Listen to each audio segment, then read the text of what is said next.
저는 지금도 그렇게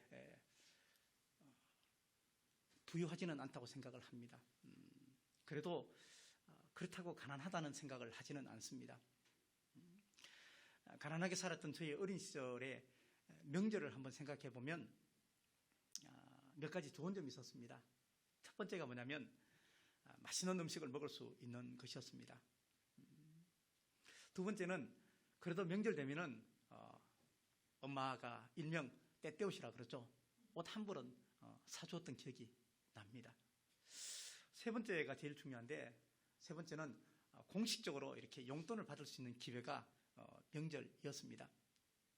아침에 일찍 일어나서 할아버지 댁 큰 집에 이제 세배를 가야 하는데 때로는 추운 날씨였고 귀찮기도 했지만 용돈을 받는다는 생각 때문에 전혀 그 길이 멀지 않았습니다. 가만히 생각해 보면 세월이 많이 흘렀습니다. 제가 세배를 해서 받았던 그분들이 거의 이 땅에 없고 점점 사라지고 있습니다. 그리고 이제는 제가 세배를 받아야 하는 입장에 서 있습니다. 우리 인생은 이렇게 늙어지고 늙어가고 있는 것 같습니다.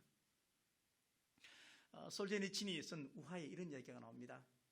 사람은 25년 동안은 인간다운 운명을 살고 25년은 말처럼 일만 하고 살고 25년은 마음은 있는데 몸이 따라가지 않아서 그냥 짖으면서 사는 개처럼 살고, 그리고 25년은 원숭이처럼 구경거리가 되는 삶을 산다. 우화에서 이렇게 이야기를 했습니다. 사람이 늙어간다는 것은 결코 반갑지 않습니다. 그런데 성경은 우리가 늙어가고 병이 들고 죽는 것은 시간의 흐름에 따라서 우리가 늙어지기 때문에 그렇게 되는 것이 아니고 성경은 죄 때문에 그렇게 된다고 얘기를 합니다. 그래서 우리 인생의 모든 살아있는 기간 동안에는 우리는 반드시 죄의 문제를 해결해야만 합니다. 지나가는 사람에게 혹시 풍산역이 어딥니까? 이렇게 물어보면 아마 우리 교회 앞에서 있는 사람들은 어디라고 자세히 잘 가르쳐 줄 겁니다. 동국대 병원이 어딥니까? 라고 물으면 아는 사람은 아마 거의다가 자세히 가르쳐 주려고 합니다. 근데 그 사람에게 우리 인생이 어디서 왔다가 어디로 갑니까? 라고 물으면 그 사람은 아마 미쳤다고 생각하고 피해서 도망갈 겁니다. 풍산역이 어디 있는지, 동국대 병원이 어디 있는지, 아니면 서울역에 어떻게 가는지, 이것보다 더 중요한 것은 우리 인생이 어디서 왔다가 어디로 가는지, 이것이 더 중요한데 우리는 이 문제에 대해서 그렇게 관심이 잘 없습니다. 사람이 참 똑똑한 것처럼 삽니다.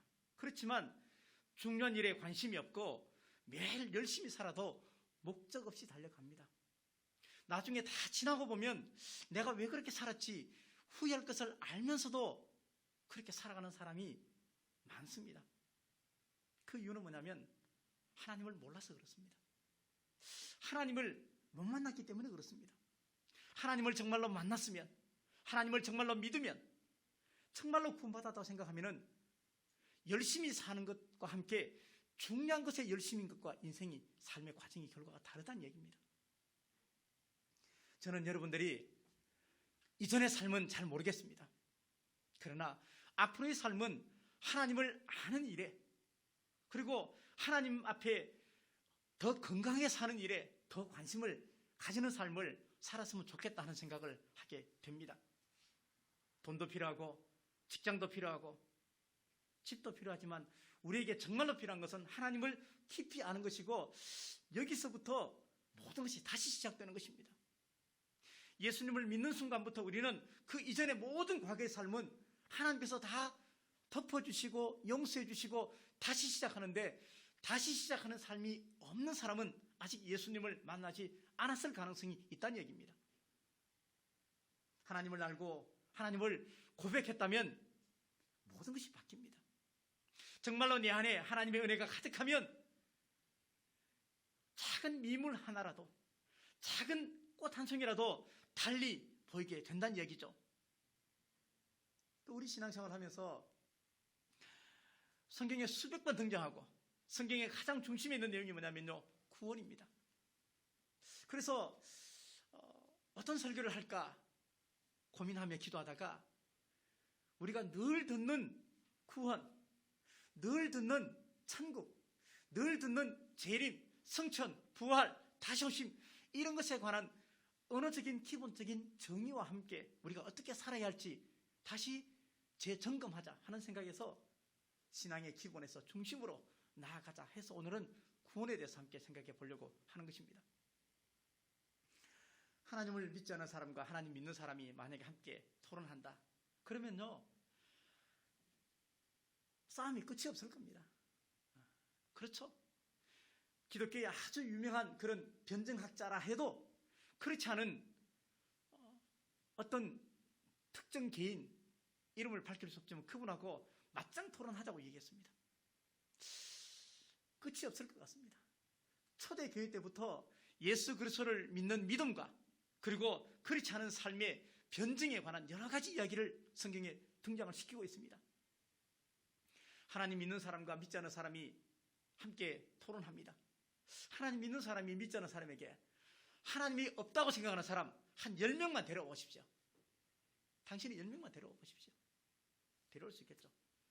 저는 하나님이 있다고 생각하고 하나님이 살아계시다고 생각하는 사람을 1000명, 10,000명 제가 데리고 오겠습니다. 그렇게 이야기하자 그 무신론자가 알았다고 고개 절레절 흔들면서 그냥 갔다는 이야기를 제가 책에서 보았습니다. 많은 사람들이 하나님의 살아계심을 믿고 하나님의 구원을 받고 이 땅을 살아가고 있습니다. 근데 제 마음속에 교회는 많이 다니고 있는데 하나님 믿는다는 사람은 정말 많은데 인생이 바뀌고 삶이 바뀌고 그 구원의 감사와 감격 속에 사는 사람이 얼마나 될까 하는 생각을 제 스스로 하게 되었습니다. 삶의 변화와 뜨거운 찬송과 그리고 예배에 대한 사모함, 이런 것에 관한 증인이 과연 몇 명이나 있을까? 그래서 제 마음속에 요즘에 부글부글 끓고 있는 게 하나가 있어요. 그것은 극과 극에 관한 문제인데 하나는 즐거움이고 하나는 눈물이에요. 우리가 비록 개척교회를 섬기고 있고 제가 개척교회 목사지만 하나도 누구보다도 부럽지 않습니다. 기쁘고 감사하고 여러분을 섬기고 스스로 바쁘게 삽니다. 근데 전혀 괜찮습니다. 즐거움이 있습니다, 저한테. 근데 그 즐거움 이면에 제 마음속 깊이 슬픔이 자리 잡고 있습니다. 믿음으로 삶을 증명하자고 약 10번 정도 설교를 했습니다.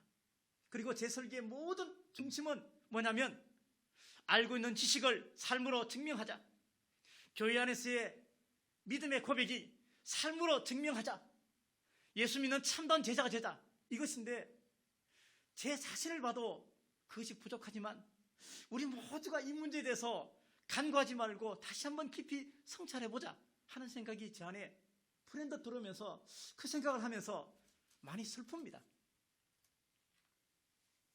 일주일 동안 제가 교회에서도 예배 때를 제외하고 아무도 교회에 오지 않습니다. 그럴 때마다 마음이 많이 슬퍼요. 구원에 대해서 대수롭지 않게 생각을 하고 살아갑니다. 그냥 교회 다니면 교회 구원 받겠지. 그런 마음을 가지고 살아갑니다. 물론 예수님의 말씀과 하나님의 약속은 변함이 없습니다. 그렇지만 간과하지 말고 우리가 알아야 하는 것이 있습니다. 한 번 구원을 허락받았습니다. 그렇지만 그 구원에 대한 대가를 아무도 치르지 않는 것입니다. 내가 구원을 위해서 할 수 있는 것은 없습니다. 예수님이 다 하셨습니다. 생명을 버리셨습니다. 그러나 그 다음에 내가 치러야 할 대가가 있습니다. 그게 뭐냐면 내 삶으로 구원을 지켜내는 것에 관해서는 우리가 관심이 없습니다. 어느 날 제가 만약에 설교를 하지 않는다고 말할 때가 있을지도 모릅니다. 어느 날 제가 설교하다가 찬송 부르다가 울 때가 있을지도 모릅니다. 그때 우리 목사님 왜 그러지? 늙었나? 그렇게 생각하지 마십시오. 그냥 지나가도 전혀 괜찮아요. 가족분이라면 그냥 교회 잘 나오는 것 이것만 가지고도 제가 다 지나갈 수 있어. 근데 그게 아니에요. 우리 다 예수 그리스도를 구주로 고백했습니다. 이곳에 와 있는 것조차가 이미 우리는 구원의 자격이 있습니다. 근데 그 자격을 지켜내는 일에 관심이 없으면, 그 자격을 지켜내지 않으면 믿음의 확신만 가지고, 거짓 확신만 가지고 우리 신앙의 구원을 담보할 수 없다는 것을 우리가 깨달아야 한다는 것입니다. 사도행전 13장 48절에서 이방인들이 듣고 기뻐하여 하나님 말씀을 찬송하며 영생을 주기로 작정한 자들은 다 믿더라, 그렇게 말해요. 예수님께서 영생을 주기로 작정한 모든 사람은 다 믿더라, 그렇게 말합니다. 그렇죠, 하나님의 예정이시죠. 근데요, 이 말씀은 역설적으로 지옥에 가는 사람도 있다는 것을 이야기합니다. 하나님은 모든 사람이 다 구원받기를 원하십니다. 그렇지만 마지막까지 믿음의 자격을 받았음에도 불구하고 그것을 지켜내지 않은 사람은 마지막까지 이미 구원받았지만 아직 구원의 완성이 되지 않은 그 과정 속에 사는 우리가 마지막 구원을 우리가 담보할 수 없다는 것에 관한 경각심을 깨어 있어야 한다는 것을 가르쳐주고 있습니다. 우리 신앙의 뿌리는 믿음입니다. 그렇죠. 그런데 성경에 보니까 믿음의 그 뿌리가 견고해져서 마지막 믿음의 결과가 뭐냐면요, 구원이라고 되어 있습니다. 뿌리가 깊지 않으면 키가 큰 나무일수록, 키가 큰 식물일수록 먼저 바람에 무너지고 쓰러집니다. 교회를 오래 다닌 것, 믿음의 증명이죠.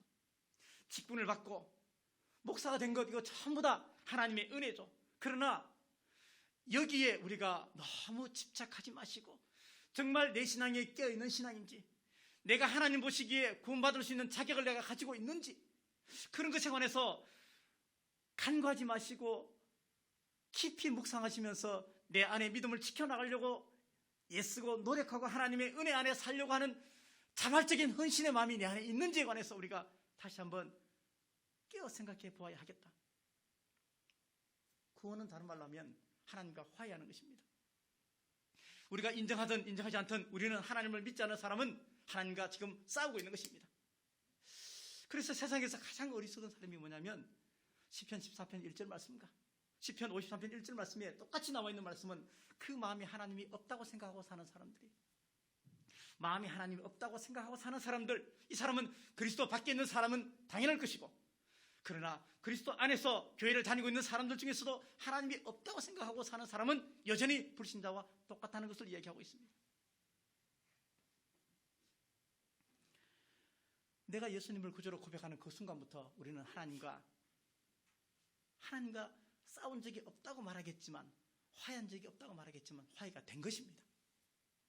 그래서 우리가 예배를 드리는 것은 뭐냐면요, 화해한 사람들이 하나님 앞에 감사로 드리는 것이 예배입니다.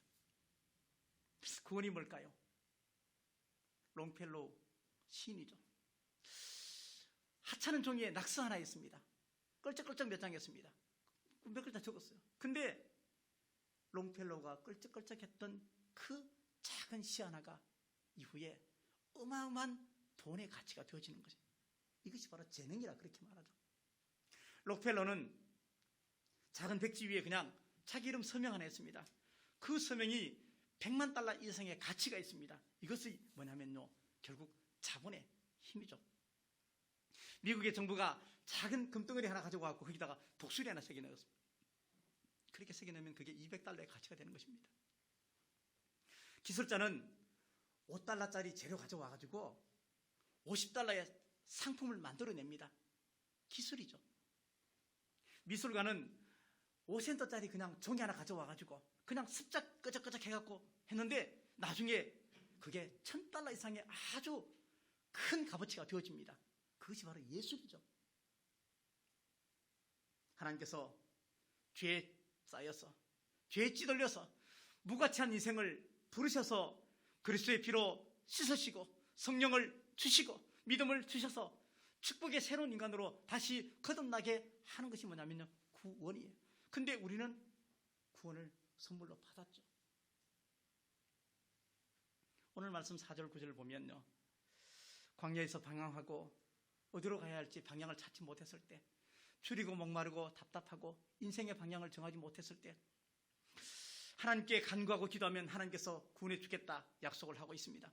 이것은 이스라엘 민족이 하나님에 대한 구원의 하나님을 고백하는 내용입니다. 23절 이하에 보니까 파도같이 밀려오는 삶의 고난 앞에서 마치 술에 취한 듯이 비틀거린다 해도 28절에 여호와께 부르짖음에 그들의 고통에서 그들을 인도하여 내신다.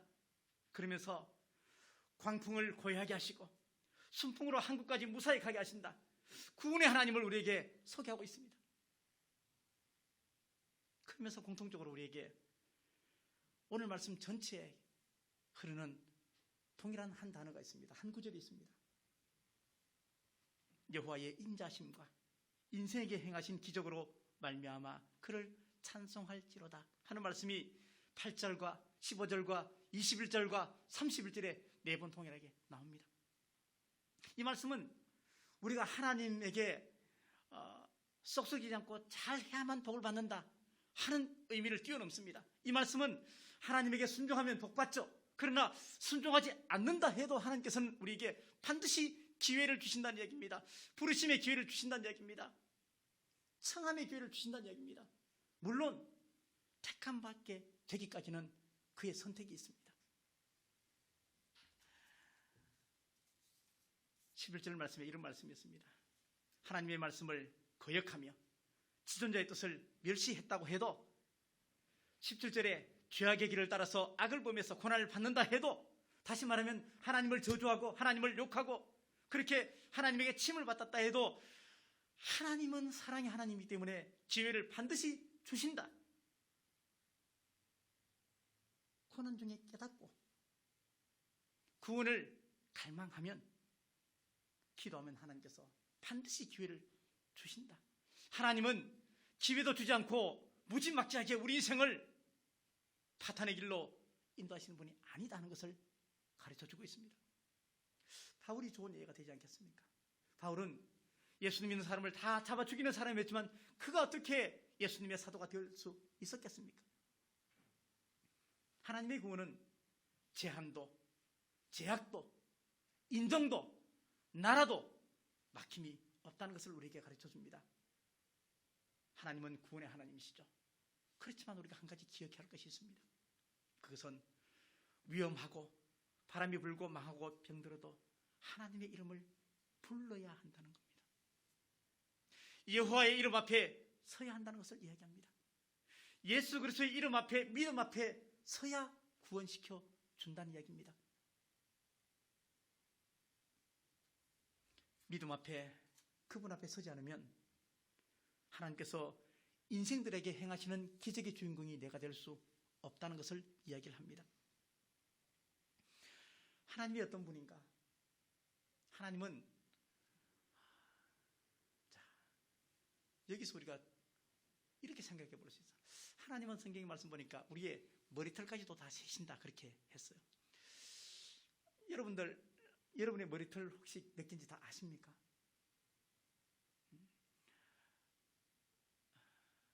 모르신다는 얘기죠? 몰라요. 그러면 어제 머리털하고 오늘 머리털 개수가 같을까요? 다르잖아요.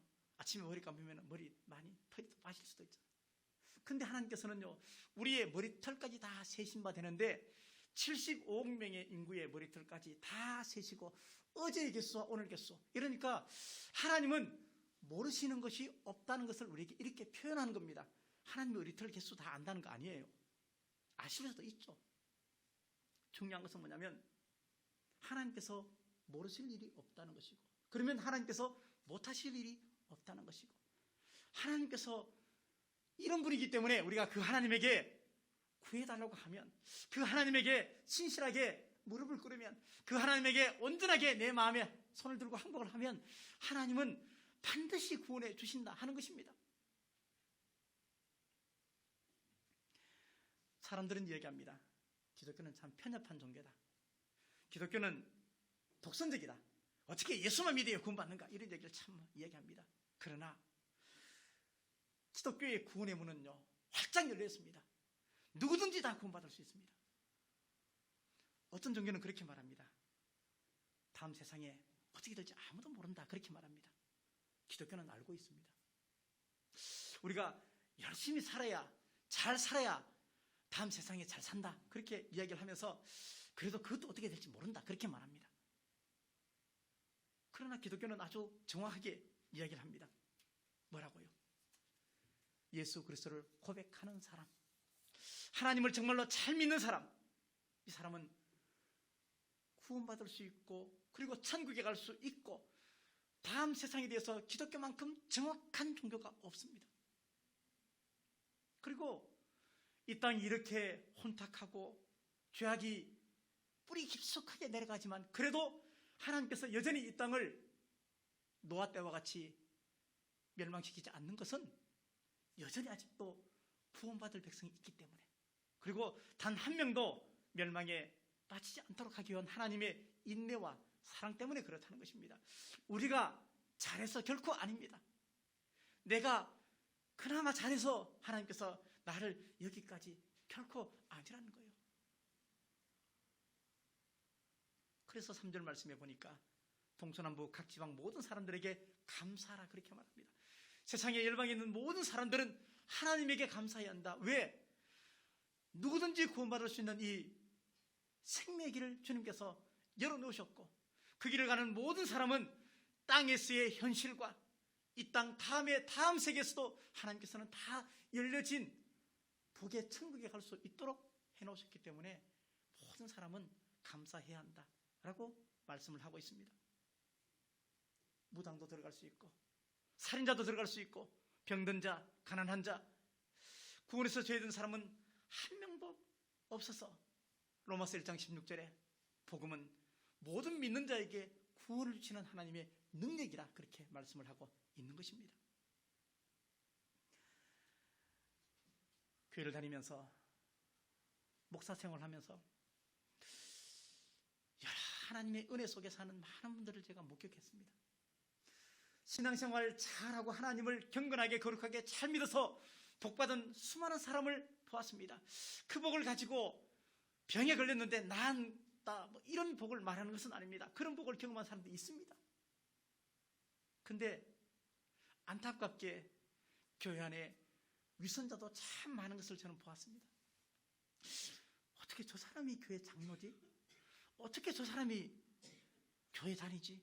근데 그 사람은 아주 당당하게 이야기합니다. 아주 당당하게.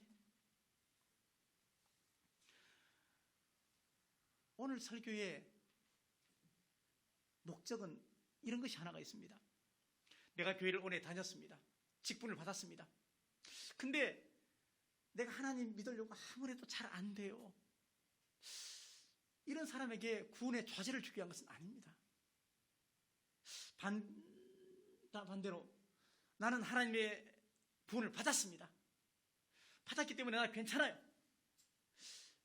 그렇게만 생각하고 구원에 대한 깊은 영적 통찰을 가지지 않고 사는 사람들에 대한 때로는 경각심을 주기 위한 이중적인 설교의 목적을 가지고도 있습니다. 구원의 각성과 그리고 구원의 가치에 눈을 떠야 하겠다 하는 것을 이야기를 합니다.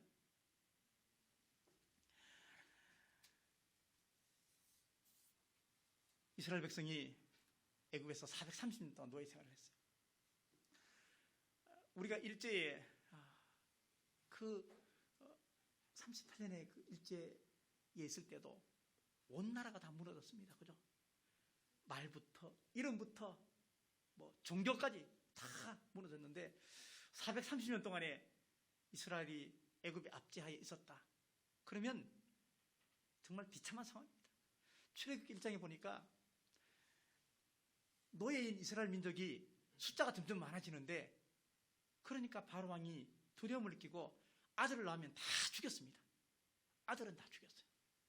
더 이상 종족이 번성하지 못하도록 다 죽였어요. 그때 이스라엘 백성이 하나님 앞에 부르짖었습니다. 구원해달라고.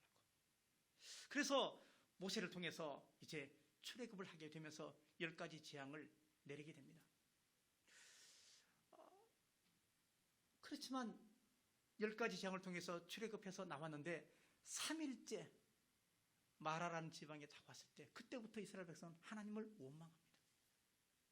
그 후에 끊임없이 하나님을 원망합니다. 40년 동안 물도 주고 만나도 주고 옷도 해지 않도록 하고 하나님의 기적을 다 보았는데 하나님을 원망합니다.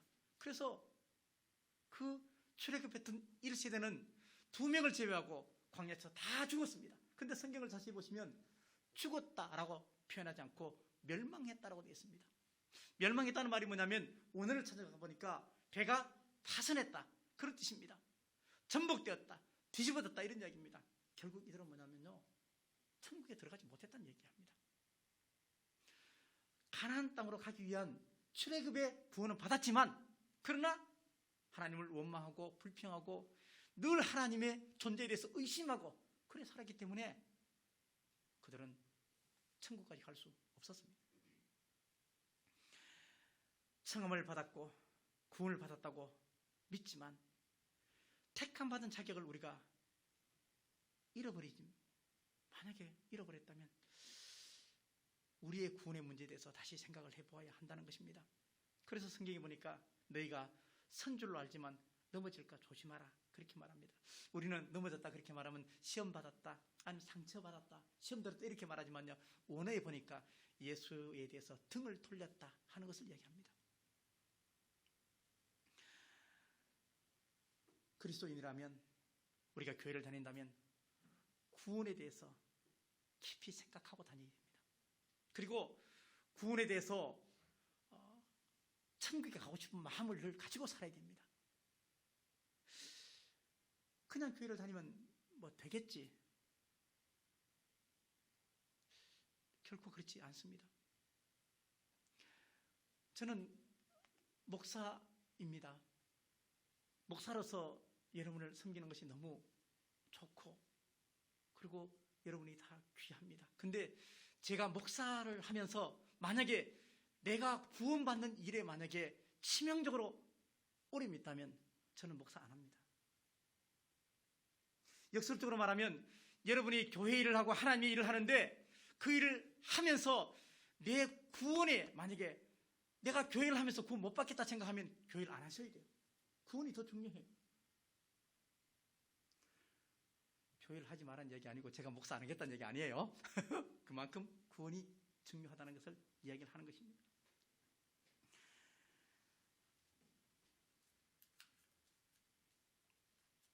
마태복음 19장 29절에 내 이름을 위하여 부모나 형제나 자매나 자식이나 전토를 벌인 자마다 여러 배를 받고 영생을 받지 않을 자가 없다 그렇게 말합니다. 사람들은 전부 다 여러 배 받는 것에 관심이 있습니다. 근데 영생을 받는 것에는 관심이 부족합니다. 우리가 정말 구원을 1순위 생각하면 예수 믿는 것에 관해서 아주 깊이 묵상하며 살다 보면요, 때로 사람 노릇 못할 때가 있더라고요. 저도 부목사면서 제 부모한테 자식 노릇 못할 때가 꽤 많이 있었습니다. 그렇지만 예수님의 이름을 위해서 우리가 그렇게 살아야 할 때가 있다면 그렇게 살아야 한다는 것을 이야기합니다. 평상시에 우리가 광신자처럼 미친 것처럼 그렇게 살라는 말이 아닙니다. 근데 어떠한 날이 돌아왔을 때 뭔가 결정적으로 결정해야 될 중요한 순간에 다가왔을 때 그때는 내가 예수의 이름의 구원을 선택할 때가 있는데 그때 구원을 선택해야 된다는 얘기예요. 주님 이런 말씀하셨죠. 내가 화평을 주러 온 줄 아느냐? 검을 주러 왔다 그렇게 말합니다. 여기서 검은 칼 이렇게 생각하지만 원어를 분석해서 가보면요, 검을 주러 왔다는 얘기는 너에게 내가 믿음을 주러 왔다, 너에게 행복을 주러 왔다, 너에게 구원을 주러 왔다 이런 뜻입니다. 두 사람이 있어요. 근데 그 두 사람인데 그 중에 그 앞에다가 만약에 검을 하나 던져놨어요. 이 검이 믿음이나 구원이나 생명이라 그랬죠. 두 명 중에 한 명이 그 검을 잡았어. 그 두 명 중에 한 명이 예수 믿기를 결정했다는 것이죠. 그러면 대부분요, 그 두 명 사이가 계속 좋아지기가 참 어렵더라고요. 왜요? 같은 가족이라면 내가 정말로 예수 믿기로 고백하고 결정했으면 그렇지 않은 사람과 반드시 충돌이 있다 하는 걸 이야기합니다. 같은 친구고 같은 직장에 다니면 주일날 교회 가는 문제부터 시작해서 가치관과 생각 때문에 충돌이 반드시 있어지게 되더라 하는 것을 이야기를 하는 것입니다. 만약에 부딪히지 않았다면 그 사람이 나한테 동화됐거나 내가 그 사람에게 끌려가게 된 것이겠죠. 인격도 무시하고 가족관계 다 깨라는 얘기가 결코 아닙니다. 어떤 것이 더 소중하고 우선순위를 어디에 두어야 하는지, 다시 말하면 영적인 대가를 치러야 할 때 결단력을 가지고 치러야 한다는 것을 이야기를 합니다. 우리는 이 구원의 문제에 있어서 벗어날 수가 없습니다. 교회를 다니면서 마지막 결론이 뭐냐면요, 천국 가는 것이 목적이고, 그리고 그 천국이 곧 구원인데 이스라엘 백성이 모든 기적을 다 보았습니다. 그럼에도 불구하고 다 기적을 직접 보고 하나님을 만났음에도 불구하고 그들이 하나님을 원망하고 불평하고 구원에 제외됐는데, 우리 중에 누가 만나 먹어보셨습니까? 우리 중에 누가 예수님의 그 기적을 직접 목격했습니까? 어쩌면 우리가 더 위험한 거예요. 어쩌면 우리가 더 이 일에 집요하게 주목하지 않으면 우리는 그냥 교회를 다니는 사람이 될 수도 있다는 얘기입니다.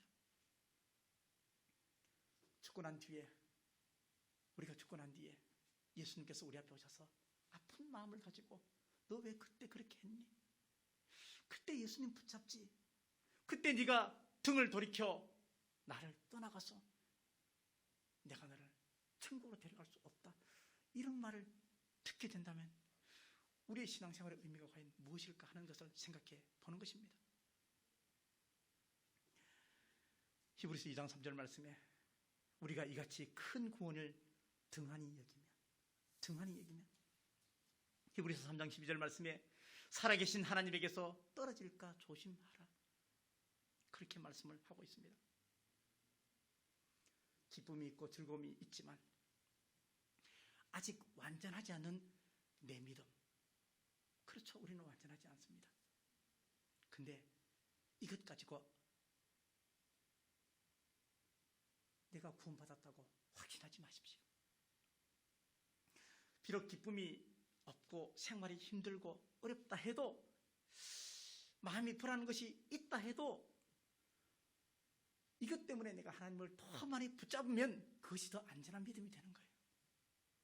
내가 구원받았다, 나 교회 다니니까 괜찮다, 내가 20년 30년 교회 다녔어, 이것 때문에 내가 내 구원이 안전하다고 생각하면서 내 구원에 대해서 방치하고 무관심한 것보다, 나 구원 못 받을지도 몰라, 나 지옥 갈지도 몰라, 이런 마음을 가지고 신앙생활하는 것이 더 안전한 믿음이라는 것을 우리에게 가르쳐주고 있다는 얘기입니다. 체육대회를 할 때, 우리 체육대회 많이 해봤잖아요. 하면요, 항상 출발 동사무가 있는데 보면은요, OX 문제 많이 내요. 그죠? 성경 가지고 OX 문제 내요. OX 문제 가지고 중간에 라인 하나 딱 쳐가지고 이렇게 OX 문제 낼 때, 자, 문제를 냅니다.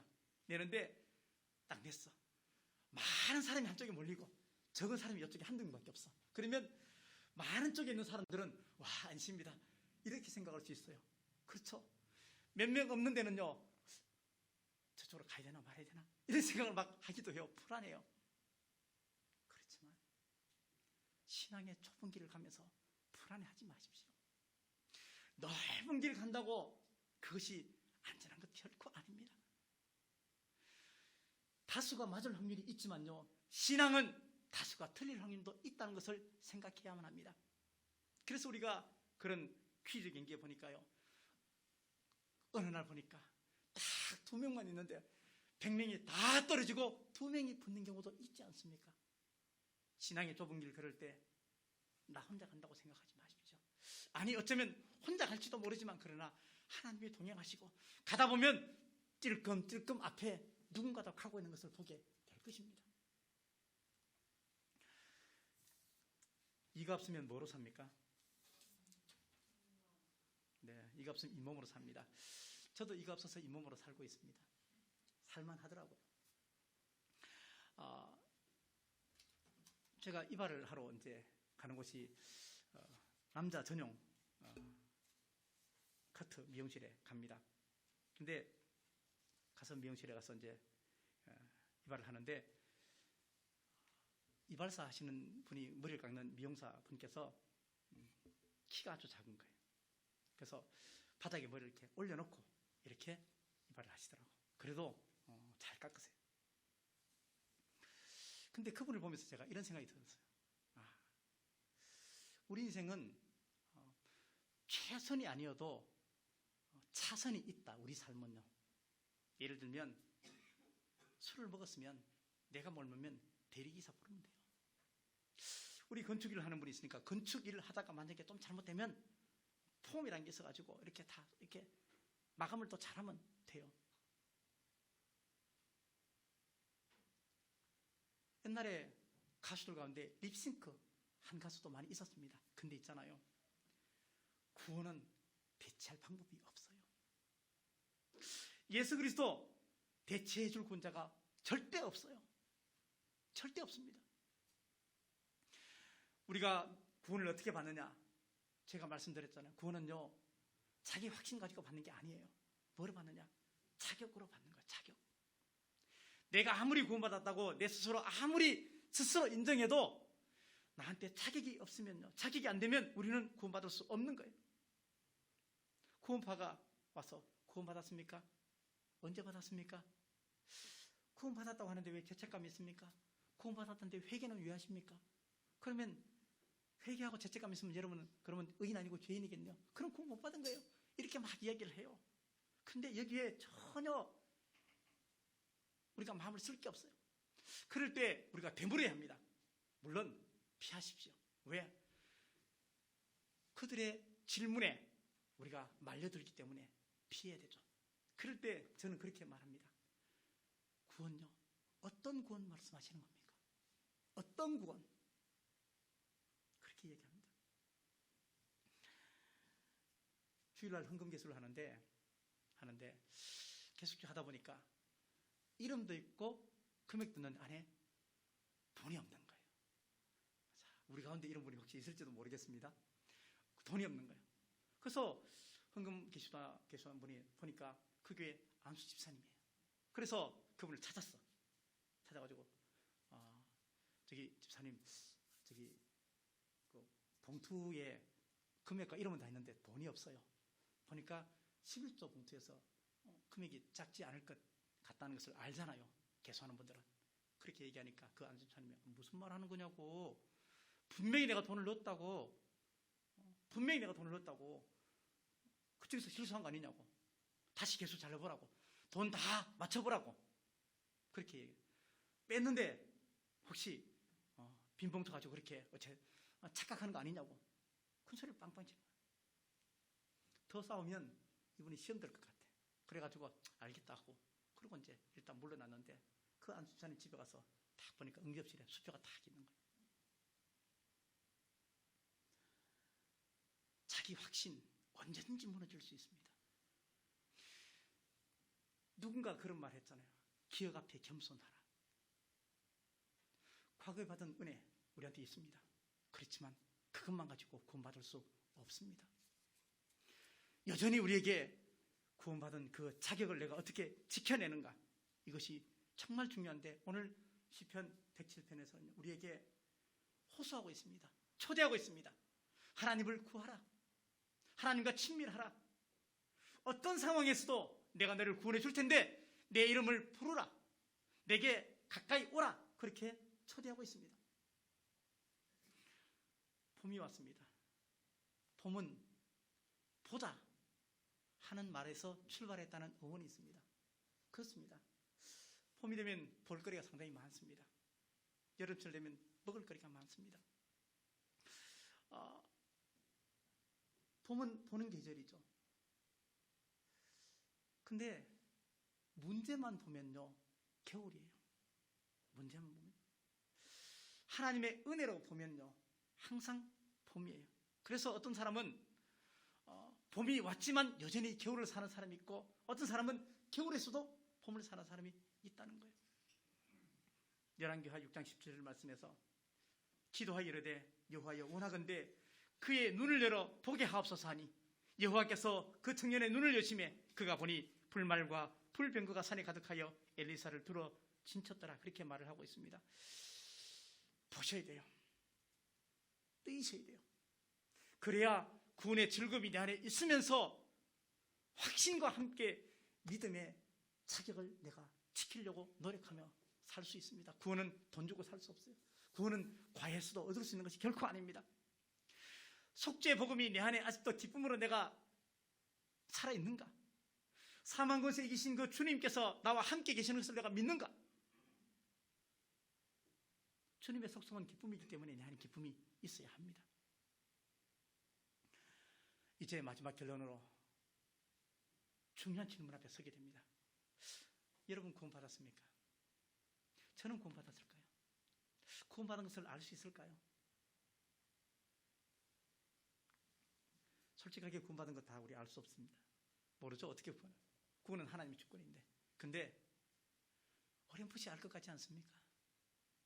좀 감이 오는 사람이 있고 안 오는 사람이 있지 않습니까? 전부를 알 수 없지만요. 그것을 가지고 구원의 자기 인식 그렇게 얘기합니다. 나는 구원 받았을까? 누군가 구원 저 사람 받았을까? 그걸 가지고 구원의 자기 발현 그렇게 얘기를 합니다. 로마서 8장 15절 말씀입니다. 너희는 다시 무수하는 종의 영을 받지 아니하고 양자의 영을 받았으므로 우리가 아빠 아버지라고 부르짖느냐. 하나님에 대해서 아버지라고 부르면 구원받았다.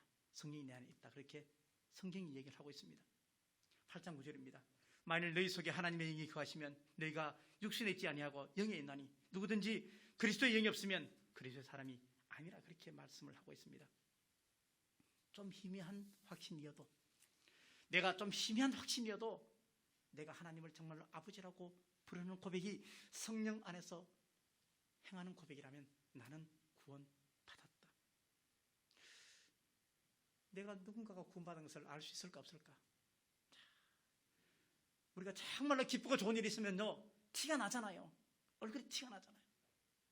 구원의 하나님이 내 안에 계시고 주님의 성품이 기쁨이고 하나님의 구원이 즐거움이고 감사와 감격이라면 내가 구원받았다면 누군가 알아야 되지 않겠습니까? 누군가 구원받았다면 티가 나지 않겠습니까?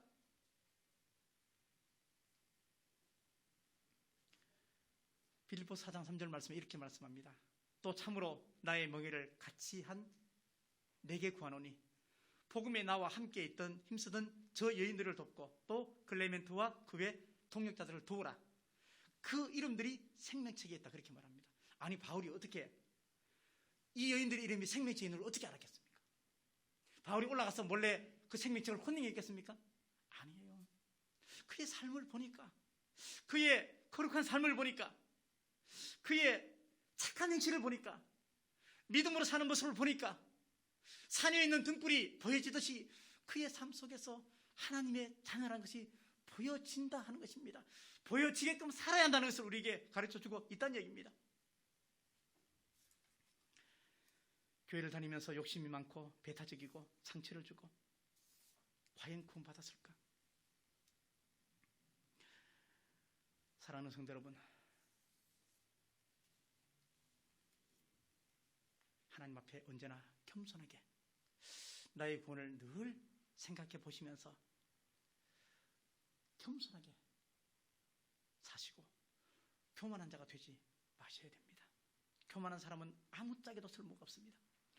부족한 사람은 하나님이 채워주지만요 교만한 사람은 하나님께서 사용하지 않으십니다. 구원의 길을 막고 있는 사람이 누구일까? 혹시 내가 나의 구원의 길을 막고 있는 것은 아닌가?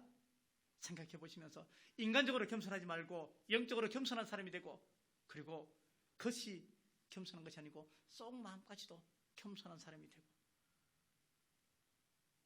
믿음이 실제가 되어서 내가 이미 받은 이 완벽한 구원을 두렵고 떨림으로 잘 지켜낼 수 있도록 그래서 이 구원의 문제를 소홀하게 여기지 마시고 가장 큰 선물인 이 구원을 지키기 위해서 정말로 몸부림치는 그런 저와 여러분의 믿음의 삶이 되어질 수 있기를 예수 그리스도의 이름으로 축원드립니다.